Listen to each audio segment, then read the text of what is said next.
الحمد لله نحمده ونستعينه ونستغفره ونؤمن به ونتوكل عليه ونعوذ بالله من شرور أنفسنا ومن سيئات أعمالنا من يهده الله فلا مضل له ومن يضلله فلا هادي له ونشهد أن لا إله إلا الله وحده لا شريك له ونشهد أن سيدنا وسندنا ونبينا وحبيب ربنا وطبيب قلوبنا ومولانا محمدا عبده ورسوله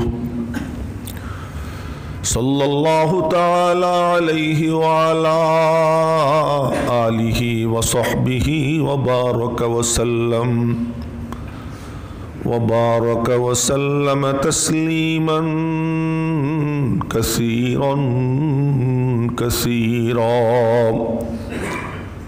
أما بعد فأعوذ بالله من الشيطان الرجيم بسم الله الرحمن الرحيم ما كان محمد أبا أحد من رجالكم ولكن رسول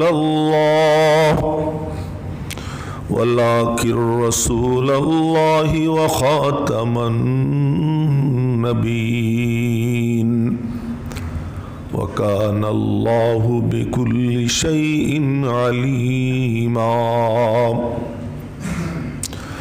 وقال النبي الصادق المصدوق صلى الله عليه وسلم كنت نبيا وآدم بين الماء والطين أو كما قال عليه الصلاة والسلام صدق الله مولانا العلي العظيم وصدق رسوله النبي الأمي الكريم ونحن على ذلك لمن الشاهدين والشاكرين محترم মুসল্লিয়ান کرام মাহে রবিউল আউয়াল চলছে এই মাসেই 570 খ্রিস্টাব্দে পৃথিবীতে আগমন ঘটেছিল বিশ্ব মানবতার মুক্তির দূত এবং সমস্ত নবীদের সর্দার সৃষ্টির সর্দার আল্লাহর পরে যিনি সেরা জনাবে মুহাম্মদুর রাসূলুল্লাহ সাল্লাল্লাহু আলাইহি ওয়াসাল্লামের এই মাস আসলে আলাদাভাবে তার কথা স্বাভাবিকভাবে মনে পড়ে যায়। এ মাস তার আগমনের মাস। মাসের নাম রবিউল আউয়াল। যে সিজনে আসছিলেন সিজনটাও ছিল গ্রীষ্মের সিজন, যেটাকে আরবিতে বলে রবি। আবার রবি মানে সূর্য, তিনি হলেন নবুয়তের সূর্য, সূর্যকে বলা হয় রবি। আবার যে সিজনে আসছেন ওই সিজনটা হলো গ্রীষ্মের সিজন, আরবিতে ওটাকে বলে রবি। আবার যে মাসে আসছেন এ মাসটাও রবি। এই জন্য আরবি এক কবি উনি বলেন রবিউন ফি রবিইন ফি রবিইন অনূরুন ফাওকা নূরিন ফাওকা নূরি। রবি নবীজি, ফি রবিইন মৌসুমে রবি, ফি রবিইন রবিউল আউয়াল মাস। তো রবির সিজনে রবি মাসে কেমন? রবি সূর্য হলো নূর এবং গ্রীষ্মের সিজন এটাও সুজলা সুফলা। আবার রবিউল আউয়াল মাস এটাও কি সুজলা সুফলা। তো আরবি কবি, যাদের আরবি ভাষার জৌক আছে তারা বুঝবে রবিউন ফি রবিইন ফি রবিইন অনুরুন ফাওকা নূরিন ফাওকা নূরি। নূর নবীজি, এই নূর মানে কোন নূর? নবুয়তের নূর। এটাও ভালো করে মনে রাখবো।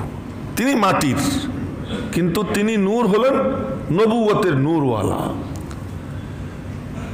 তিনি নূর, আবার রবিউল আউয়াল মাস এটাও নূর, আবার মৌসুমে রবি এও নূর। 3 নূরের মহা মিলন মেলা ঘটেছিল এই মাসে পৃথিবীতে।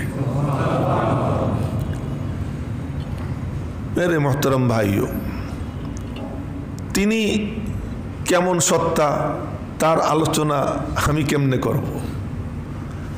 তার আলোচনা তো করেছেন স্বয়ং আল্লাহ জাল্লা জালালুহু আম্মা নাওয়ালুহু। তার প্রশংসা তো তিনি নিজে করেছেন। একটানা 23 বছর কোরআনে কারিম নাজিল করেছেন। তো কোরআনে কারিমের মধ্যে কতবার যে আল্লাহ পাক বলছেন তুমি তুমি তুমি। কোরআনে কারিম আল্লাহ তাআলা আলাম নাশরাহ লাকা সদরাক, আমি কি তোমার সিনা খুলে দেইনি? তুমি নবীজি। ওয়াদানা আনকা বিজরাক, আবারও তুমি। আল্লাযী আনকাদা যাহরাক, তোমার পিঠ। ওয়ারাফানা লাকা যিকরাক, তোমার জিকির তুমি। ওয়াদ-দুহা ওয়াল-লাইলি ইযা সাজা মা ওয়াদ্দাআকা, তোমারে আল্লাহ ছাড়েন নাই। রব্বুকা, তোমার রব। মা ওয়াদ্দাআকা রব্বুকা ওয়ালাল আখিরাতু খায়রুন লাকা, তোমার জন্য। ওয়ালা সাউফা ইউতিকা রব্বুকা, তোমাকে দিবে তোমার রব। আলাম ইয়াজিদকা ইয়াতীমান ফাআওয়া, তোমারে কি তোমার রব এতিম পায়নি? পাওয়ার পরে কি তোমাকে এতিমদের আশ্রয়স্থল বানায়নি? ওয়াজাদাকা দাল্লান, তোমারে কি পথের সন্ধানে ব্যাকুল তিনি পেয়ে হেদায়েত দেননি? ওয়াজাদাকা আইলান, তোমাকে দরিদ্র তিনি পাননি? তুমি তুমি তুমি। গল্প স্বল্প কার সাথে? জনাবে মুহাম্মদুর রাসূলুল্লাহ সাল্লাল্লাহু আলাইহি ওয়াসাল্লামের সাথে। ইন্না আরসালনাকা শাহিদা ওয়া মুবাশশিরা ওয়া নাযীরা ওয়া দাঈয়ান ইলাল্লাহি বিইذনিহি ওয়া সিরাজাম মুনীরা। কোরআনে কারীমের পাতায় পাতায়, এমনকি লাইনে লাইনে তারে দেখা যায়। আমার মাওলা রসাইয়া রসাইয়া তার আলোচনা করেছেন। আল্লাহ পাক রব্বুল আলামিন তার চুলের কসম খান, তার চেহারার কসম খান। ওয়াদ-দুহা, তোমার চেহারার ঔজ্জ্বল্যের কসম। ওয়াল-লাইলি ইযা সাজা, তোমার কালো চুলের কসম, কালো জুলফির কসম। আল্লাহ পাক তার চেহারার কসম খান, তার চুলের কসম খান। রব্বুল আলামিন তার হায়াতের কসম খান। লামরুকা, তোমার জিন্দেগির কসম। আল্লাহ পাক তার হাবিবের জিন্দেগির কসম খান। আল্লাহ পাক রব্বুল আলামিন তার মাহবুবের জুবানের আলোচনা করেন। বিলিসানিকা, তোমার জুবান। আল্লাহ পাক রব্বুল আলামিন নবীজির কথার কসম খান। ওয়াকিলিহি ইয়া রব, তার কওল। তো কি কি বাদ দিছেন আল্লাহ তাআলা? কোনো কিছু বাদ নাই। আল্লাহ পাক রব্বুল আলামিন তার মাহবুবের আলোচনা কোরআনে কারিমে এমন ভাবে করেছেন যে আর কারো কোনো প্রশংসার দরকার নাই। কে কি প্রশংসা করবে? গত শুক্রবারে বলেছিলাম। এই জন্যই হাসান ইবনে সাবিত রাদিয়াল্লাহু তাআলা আনহু বলেন, আমি তার কি প্রশংসা করব? আমি প্রশংসা করতে যাই, পরে দেখি আমার নিজের কথা প্রশংসিত হয়ে যায়। মা ইন মাদাহতু মুহাম্মাদান মাদাহতুহু, মা ইন মাদাহতু মুহাম্মাদান বিকালামি মাদাহতুহু, ওয়ালাকিন মাদাহতু কালামি বিমুহাম্মাদি। হযরত হাসান ইবনে সাবিত রাদিয়াল্লাহু তাআলা আনহু বলেন, আমি যখন মাহবুবের প্রশংসায় কোনো কথা বলি, আমি তার প্রশংসা করি না, আমি আমার নিজের কথাকে তার প্রশংসা দিয়ে সুন্দর বানাইয়া নেই। আমার কথা সুন্দর হয়ে যায়, আমি তার কি প্রশংসা করব? এই সুমহান সত্তা, তার আগমন ঘটেছিল রবিউল আউয়াল মাসে। তার কি আলোচনা করব? তিনি পৃথিবীতে আসছেন, তিনি জন্ম নিছেন। এখন আমি বলি কি আলোচনা? ইনি নবী, ইনি নবী। আরে তোমার বলার কি দরকার? ইনি পৃথিবীতে আসছেন আসছেন আসছেন, চিৎকার দিয়ে কসম খাইতেছো, তো কি দরকার? আজকের এই দিনে তার আগমন ঘটেছে ঘটেছে ঘটেছে 1000 বার বললা, এ বলার কি দরকার? এ তো ঘটেছে, এ তো আল্লাহ তাআলা বলে দিয়েছেন, তোমার বলায় কিছু আসে যায় না, দরকার নেই। এটা মসজিদ, এখন আমরা কসম খেয়ে বলতেছি এটা মসজিদ, এটা মসজিদ, তোমার কসম খাওয়ার দরকারটা কি? তো মসজিদ সবাই দেখতেছে। তিনি সমস্ত নবীদের সর্দার, এটা তোমার কসম খেয়ে বলার দরকার নাই। এটা বলে দিয়েছেন কে? আল্লাহ, আল্লাহ পাক তিনি বলে দিয়েছেন। এবং আল্লাহ পাক তার নবুয়তের জন্য স্বীকৃতি আদায়ের জন্য আল্লাহ পাক আলাদা কনফারেন্স করেছেন। কেমন কনফারেন্স? একটা ছিল সাধারণ সভা, সব রূহ উপস্থিত। সে রূহগুলোর সামনে রব্বুল আলামিন জিজ্ঞেস করলেন, আলাস্তু বিরব্বিকুম, আমি কি তোমাদের রব না? ও ফাঁকে আপনাদেরকে একটা কথা বলে রাখি, কেন যেন এমন হয়েছে, আজ 5 দিন যাবৎ প্রচণ্ড মাথা ব্যথা, এতই ব্যথা যে মাথা সোজা করাই আমার জন্য কষ্টকর। তো আমি বসছি, কথা বলতেছি, দোয়া করতে থাকবেন আপনারা যেন বলতে পারি, এবং কখন যে বলা বন্ধ হয়ে যায় তাও আমি জানি না। যে কি যেন বলতেছিলাম, হ্যাঁ, 2টো সম্মেলন। একটা সম্মেলন হয়েছিল রব্বুল আলামিন সাধারণ সব রূহকে জমা করছেন, সব রূহ জমা করে জিজ্ঞেস করছেন, আলাস্তু বিরব্বিকুম, আমি কি তোমাদের রব না? এটাকে বলা হয় তাওহীদ সম্মেলন। এটা হলো তাওহীদ কনফারেন্স, ওয়াহদানিয়তে রব্বুল আলামিনের ওয়াহদানিয়তের কনফারেন্স, আল্লাহ পাকের রুবুবিয়তের ওয়াহদানিয়তের কনফারেন্স, সাধারণ সভা। এই সাধারণ সভায় সব রূহ, আবু জেহেল ও, ফিরাউন ও, না নমরুদ ও, হামান কারুন ও, এই যে ট্রাম্প, ওবামা, বাইডেন, এরাও কেউ বাদ নাই। সমস্ত রূহ সমস্যারে চিৎকার দিয়ে বলছিল, বালা, হ্যাঁ আপনি আমাদের রব। এটাকে বলা হয় তাওহীদ কনফারেন্স। আরেকটা কনফারেন্স হয় রিসালাত কনফারেন্স। ওই রিসালাত কনফারেন্স আলাদা একটা তাবু, ওই তাবুতে আল্লাহ পাক সমস্ত নবীদেরকে জমা করছেন। নবীদের রূহগুলোকে জমা করে আল্লাহ পাক তাদের থেকে স্বীকৃতি আদায় করছেন।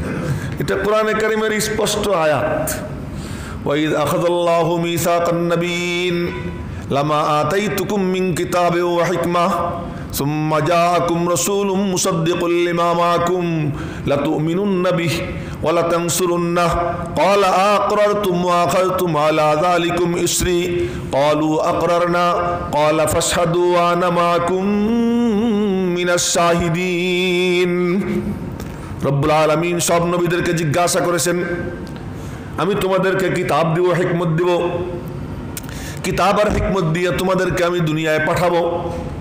এই অবস্থায় যদি আমার রসুল চলে আসেন, সুম্মা জাআকুম রাসূলুম মুসাদ্দিকুল লিমা মাআকুম, তোমাদের যে কিতাব আমি দিছি ওই কিতাবকেও তিনি সত্য বলে আখ্যা দেন, এবং তিনি বলেন আমি আল্লাহর রসুল, আল্লাহর পক্ষ থেকে রসুল হয়ে আসছি সকলের জন্য।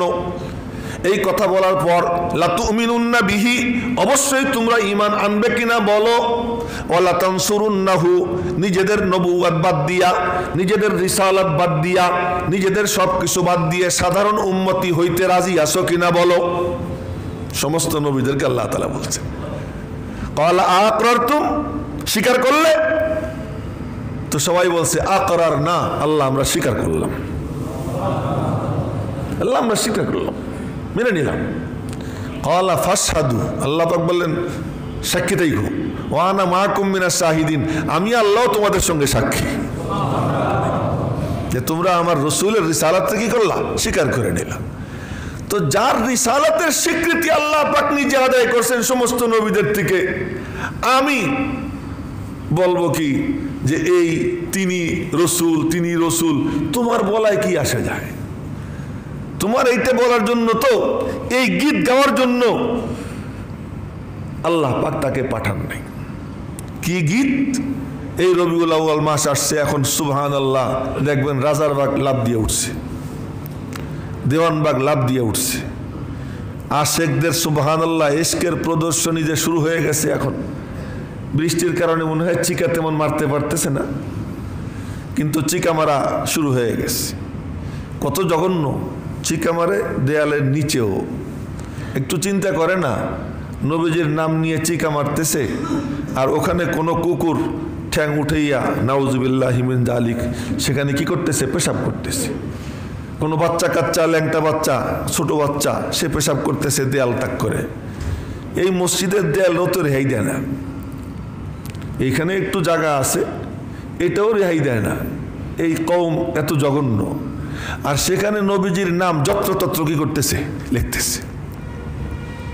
শুরু হয়ে গেছে ইশকের প্রদর্শনী। কিন্তু যখন নবীজির উপর কোনো হামলা হয়, একটাও খানকার থেকে বের হয় না। নবীজির ইজ্জত নিয়ে কাদিয়ানীরা টানাটানি করে, একজনও ফার্ম থেকে বের হয় না। সব ওখানে বসে বসে কি আশেকে রসুল।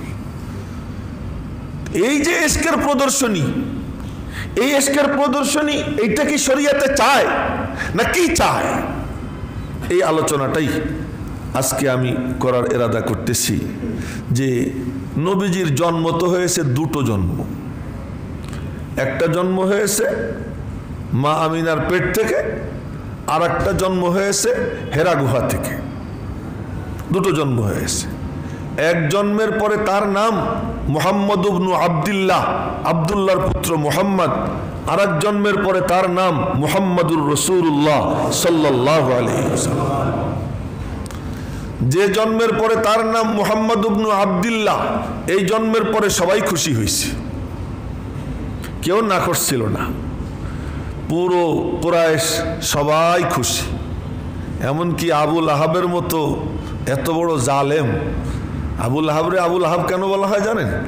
তার চেহারা, লাহাব মানে হলো অগ্নিস্ফুলিঙ্গ। লাহাব মানে অগ্নিস্ফুলিঙ্গ, মানে জ্বালানি কাঠ জ্বালাইলে ওই আগুন যেমন চকচক করে, আবু লাহাবের চেহারা এরকম চকচক করত। এই জন্য তার নাম কি? আবু লাহাব। এই আবু লাহাব সে সংবাদ পাইছে যে তার ভাতিজা জন্ম হয়েছে, এবং সংবাদটা দিছে তার বান্দি সুয়াইবা। এই সুয়াইবা আমার নবীজিরে পরে দুধ পান করাইছে। সুয়াইবা, তো সুয়াইবা এই সংবাদ দিছে। আবু লাহাব শুনে সাথে সাথে বলে, যা, তুই এমন সুসংবাদ দিলি, আমি তোরে আজাদ করে দিলাম। একটা বান্দি মানে একটা বিশাল বড় সম্পদ ওই জামানার জন্য। তা বান্দিরে কি করে দিছে? আজাদ করে দিছে। এত খুশি হয়েছে আবু লাহাব।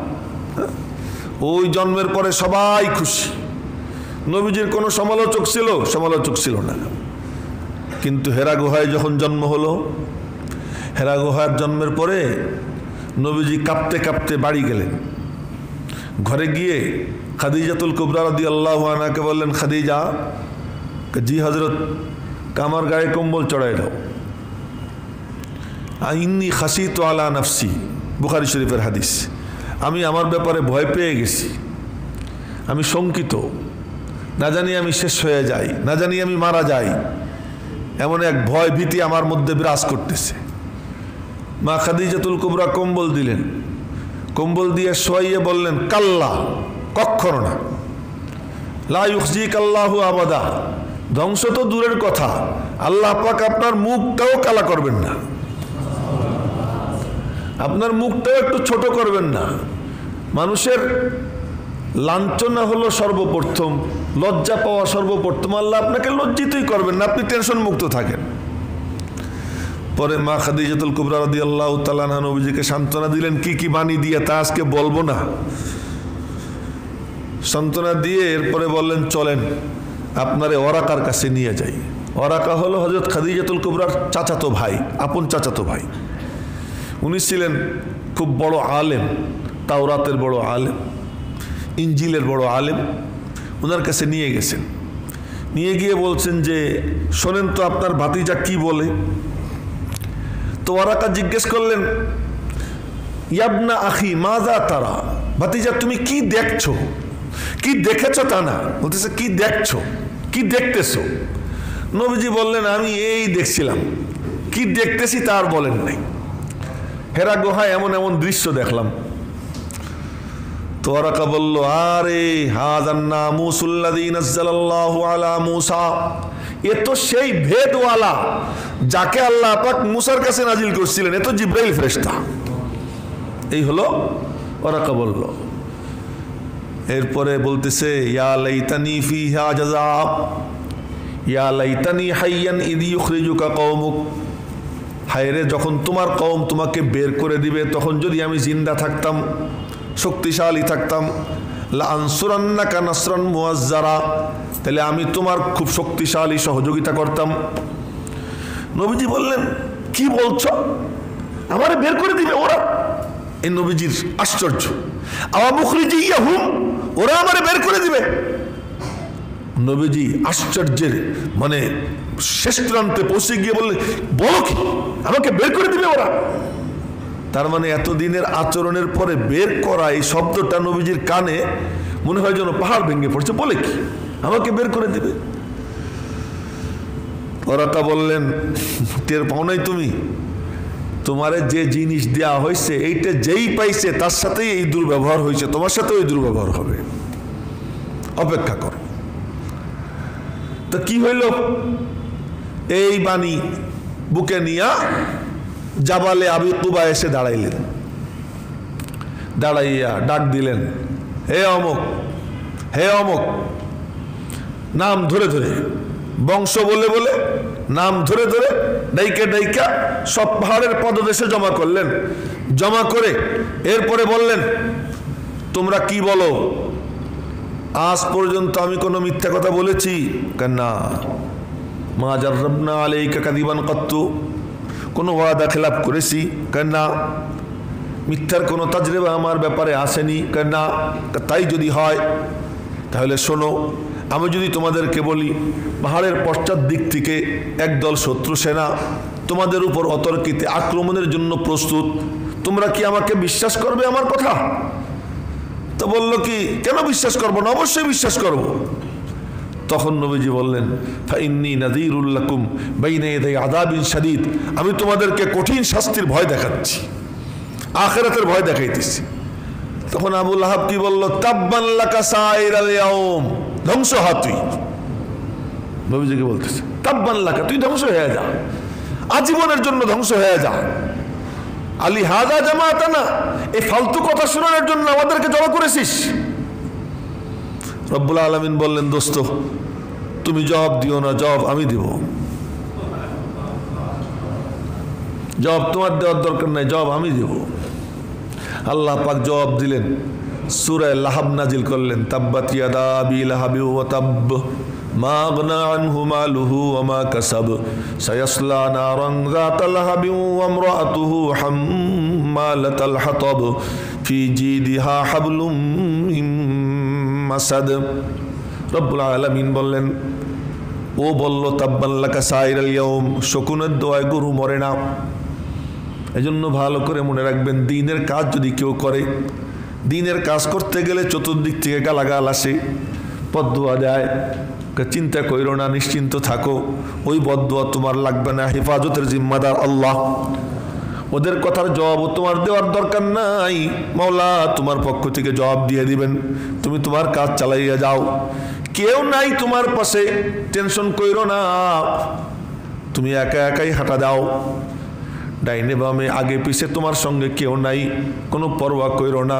আমার নবীজি বলেন, এক দৃশ্য আমি দেখলাম, নবীরা যাইতেছেন জান্নাতের দিকে, কোন নবী যাচ্ছেন তার সঙ্গে দুইজন, কোন নবী যাচ্ছেন তার সঙ্গে একজন, কোন নবী যাইতেছেন একা একা, সাথে কেউ নাই, সাথে কেউ নাই। নবী কামিয়াব না ব্যর্থ বলেন? নবী যাচ্ছেন একা একা, সাথে কেউ নাই, উনি কি ব্যর্থ না কামিয়াব? কামিয়াব। তাহলে বোঝা গেল সঙ্গে কেউ আসে না নাই এটা দেখার না, হকের উপর আসে কিনা নাই। হকের উপর যদি থেকে থাকি আমি কামিয়াব। যদি তোর ডাক শুনে কেউ না আসে, তবে একলা চলো, একলা চলো, একলা চলো রে। তুমি তোমার কথা বলে যাও, কারো কোনো পরোয়া করার দরকার নাই। হকের উপর তুমি অটল অবিচল থাকো। আমার নবীজি, মেরে মোহতারাম ভাইও, কথা লম্বা হয়ে যেতেছে, বলতে চাচ্ছিলাম তো বলল কিতাব্বান লাকা সাইরাল ইয়াউম, তুই ধ্বংস হয়ে যা। রব্বুল আলামিন বলেন এমন ধ্বংসের বদদুয়া তোমারে আরো দিবে। ওই দেখো না কি কয়, আসসালামু আলাইকুম রহমতুল্লাহ। এটা বললে এর দ্বারা জঙ্গিবাদের সৃষ্টি হয় না? এর দ্বারা কি হয়? জঙ্গিবাদের সৃষ্টি হয়। তো সালাম দিয়ে জঙ্গি সৃষ্টি হয়। কতটা মস্তিষ্ক বিকৃতি হলে পরে এমন কথা বলতে পারে? অথচ ইসলামের এই সংস্কৃতি এত চমৎকার, এত চমৎকার।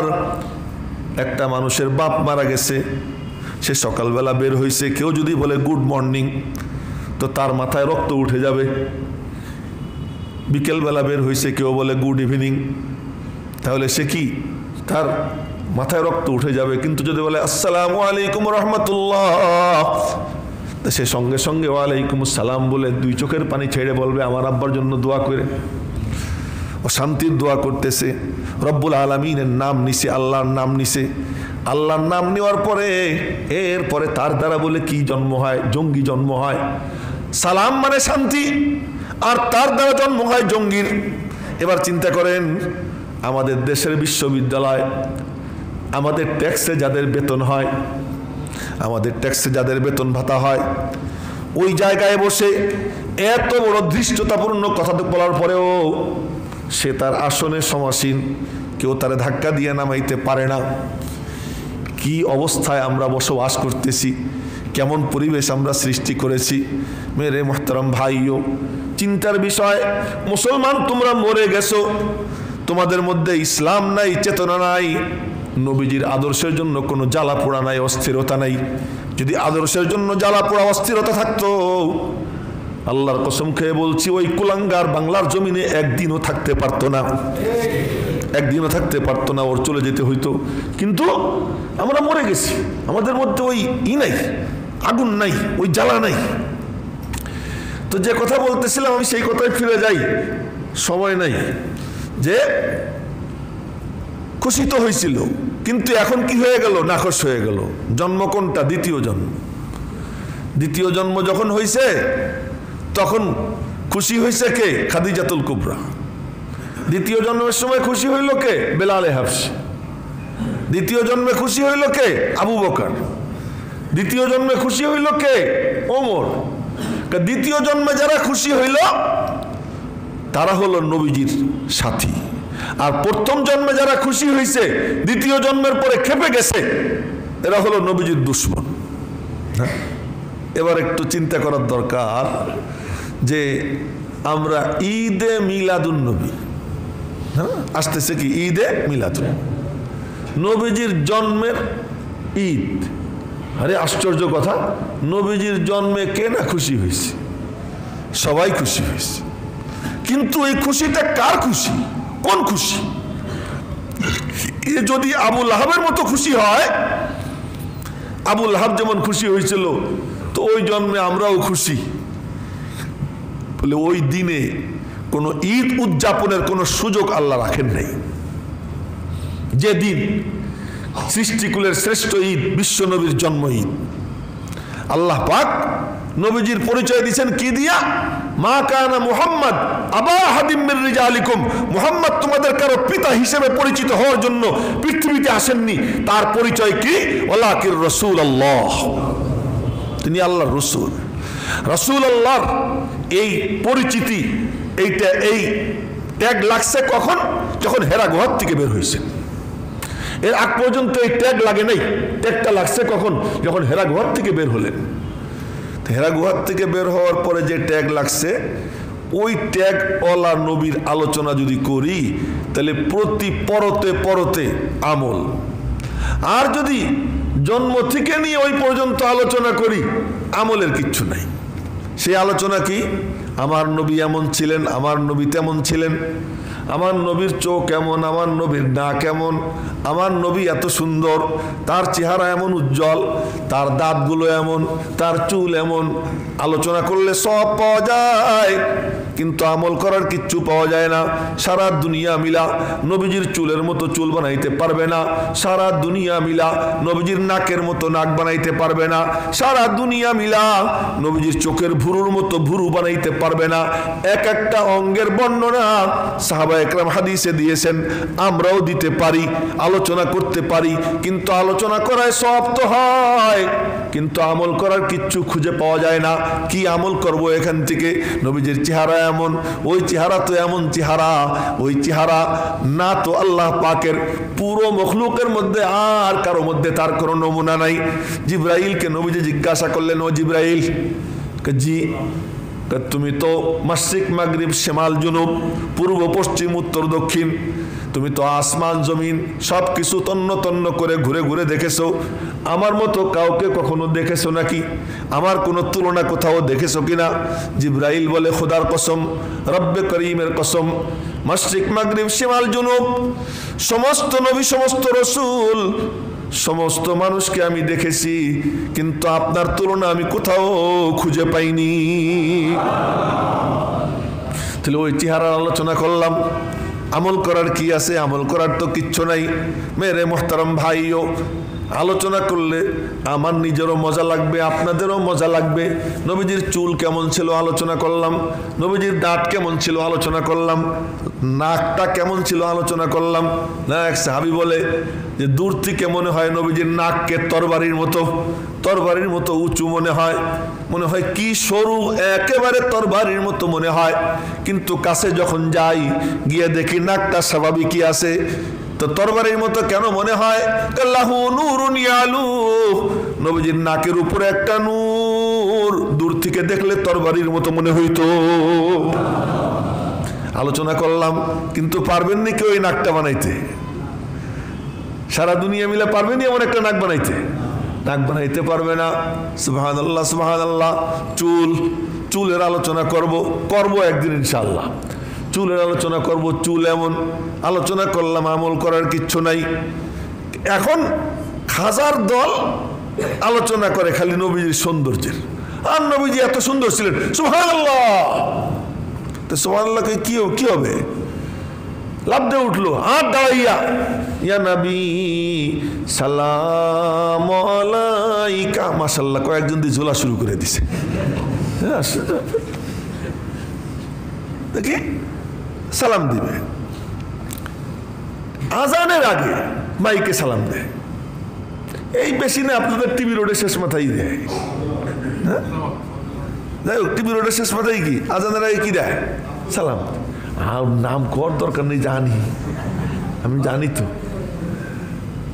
আজানের আগে সালাম দেয়, কত তাল বাহানা, নবীর এশকো দেখাইতেছে, আজানের আগে সালাম দিতেছে।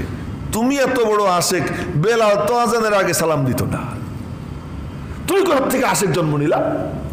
বেলালে হাফসি সালাম দিত না, আব্দুল্লাহ ইবনে উম্মে মকতুম সালাম দিত না, হারামাইন শরীফাইনে রওজা পাকের পাশে দাঁড়াইয়া যেখান থেকে আসসালামু আলাইকা ইয়া রাসূলুল্লাহ বলাটা বৈধ, সেখানে দাঁড়াইয়া মুয়াজ্জিন আসসালামু আলাইকা ইয়া রাসূলুল্লাহ বলে না, আর তুমি এখান থেকে কি কও আসসালামু আলাইকা ইয়া রাসূলুল্লাহ?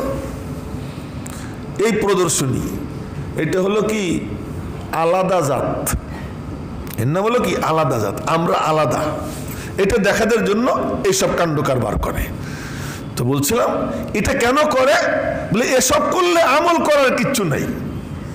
কিন্তু যখনই হেরা গুহার জন্মের পরে রাসূলুল্লাহর আলোচনা আসবে, তখন আমল ছাড়া কোনো উপায় নেই। এখানে হলো আমল, এই জন্য একটা হলো সিরাতুন নবী আর একটা হলো মিলাদুন নবী। মানে একটা হলো কি মিলাদুন নবী আর একটা হলো কি সিরাতুন নবী। তো মিলাদুন নবী, নবীজির জন্ম বৃত্তান্ত আলোচনা করা। আরে জন্ম বৃত্তান্ত আলোচনা করো, ঠিক আছে, কিন্তু এটা আবার পড়ে কেমনে? মিলাদ পড়ে, মিলাদ মানে জন্ম। আপনাদের সকলের জ্ঞাতার্থে বলছি, বুঝে রাখেন, মিলাদ মানে জন্ম। তো মিলাদুন নবী নবীজির জন্ম, তো নবীজির জন্ম আবার পড়ে কেমনে? নবীজির জন্ম তো কি হয়? আলোচনা হয়। পড়লে তো পড়বে দুরূদ শরীফ, হ্যাঁ পড়লে কি পড়বে? দুরূদ শরীফ। মিলাদ আবার পড়ে কেমনে? হ্যাঁ, ওরা মিলাদ পড়াও বানাই নিছে। সে বানায়নি কি মন্ত্র পড়ে, ওয়ালাম্মা তাম্মা মিন হামলিহি শাহরানি আলা মাশহুরিল আকওয়ালিল মারবিয়াহ তুফিয়া বিল মাদিনাতি শরীফাতি আবুহু আব্দুল্লাহ ওয়া কানা ক্বাদ ইসতাজাবা বিআকওয়ালি বানি আদিয়্যিম মিনাত তায়িফাতিন নাজ্জারিয়াহ ওয়া মাকাসা ফীহিম শাহরান সাকীমান ইউআনুনা সুকমাহু ওয়া শাকওয়া ওয়ালাম্মা তাম্মা মিন হামলিহি আলার রাজি তিসআতু আশহুরিল কামারিয়াহ। আপনাদেরকে আমি চ্যালেঞ্জ দিয়ে বলে দিলাম, এই যে আমি পড়তেছি এইটা ওরা যখন পড়ে ওই মুন্সিরে জিজ্ঞেস করবেন এটা তর্জমা কর। যে মুন্সি পড়বে ওই মুন্সিরে বলবেন যে মেহরবানি করে এটা তর্জমা শুনে দাও। তা আমি নিশ্চিত ও তর্জমা শুনাইতে পারবে না। আর পড়েও দুনিয়ার ভুল পড়ে, দুনিয়ার ভুল পড়ে। কি বলে এখানে? নবীজির মায়ের পেটে যখন 2 মাস তখন এতটুক ছিলেন, তুই কেমনে দেখলি? না, যখন 4 মাস হইল তখন তিনি এতটুক হইলেন, তুই কেমনে দেখছস?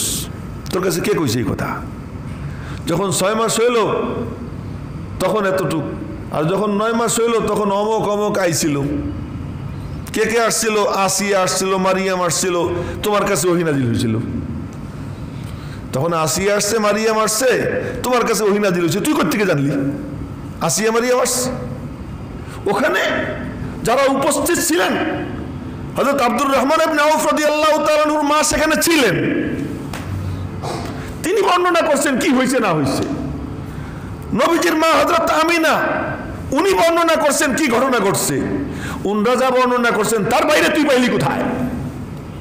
তোর কাছে আলাদা ওহী নাজিল হয়, তুই এটা বলিস সেটা বলিস, সব গাজাখুরি কথা দিয়া এরপরে কি নেদায়ে গায়েব আয়ে বারবার, হ্যাঁ গায়েব থেকে ধ্বনি আসছে অনবরত কে তাজিমে মোহাম্মদ জি উঠকর মোহাম্মদের সম্মানে দাঁড়াও, উঠ গে জু সামনে সে খিতাব, যে দাঁড়িয়ে গেছো সামনের থেকে সম্বোধন করো আর বলো ইয়া নবী সালাম আলাইকা।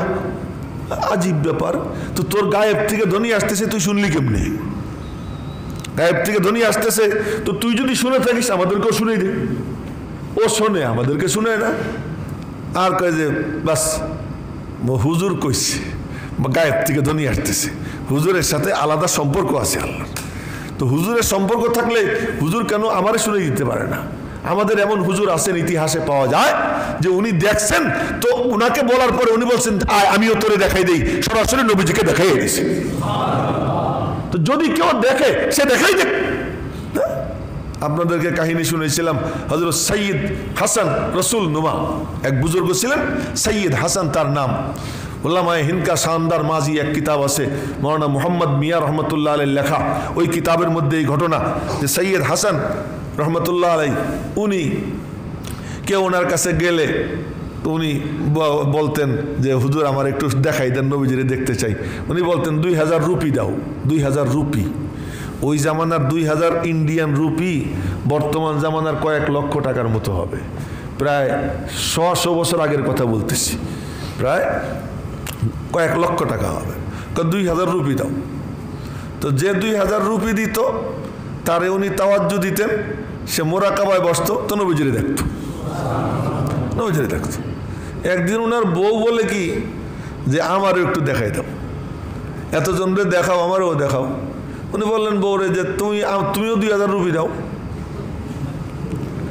সবাই 2000 রুপি দিলে তারে দেখাই, তোমার দেখতে হলে 2000 রুপি লাগবে। আমি রুপি পাবো কোথায়? তুমি আমারে দাও। বিবি বলে তুমি আমারে দাও।